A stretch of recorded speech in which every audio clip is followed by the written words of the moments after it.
Hey guys, आज मैं बनाने जा रही हूँ फ्राइड राइस।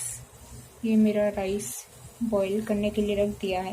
ये देखिए राइस बॉईल हो रहा है। ये देखिए राइस हो गया है। तब तक मैं आपको इंग्रेडिएंट्स बता देती हूँ। ये देखिए इसमें पड़ेगा चना दाल, मूंगफली, ये तड़के के लिए सरसों, और ये है कड़ी पत्ता, लेमन और ग्रीन चिली।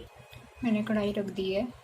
देखिए गरम हो गया है तो इसमें मैं ऑयल डाल देती हूँ। मैं इसमें मस्टर्ड ऑयल आप चाहें तो रिफाइंड ऑयल भी यूज़ कर सकते हैं। ये देखिए ऑयल गरम हो चुका है और मैं इसकी फ्लेम कम कर देती हूँ। इसमें आप सरसों डाल दीजिए। ये देखिए, फिर इसमें मूंगफली डाल दीजिए, फिर चना दाल। इसको थोड़ा ब्राउन होने देना है। मिर्च डाल दी और लास्ट में कड़ी पत्ता। देखिए राइस बहुत अच्छी स्मेल आ रही है। ये राइस है और आपको इसको अलग अलग करना है इस तरह से।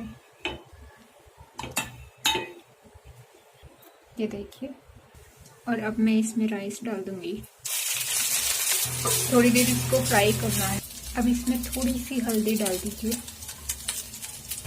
थोड़ी देर इसको चलाते रहना है और सबसे लास्ट में इसमें लेमन डाल दीजिए। ये देखिए फाइनली हमारा लेमन राइस रेडी हो गया है।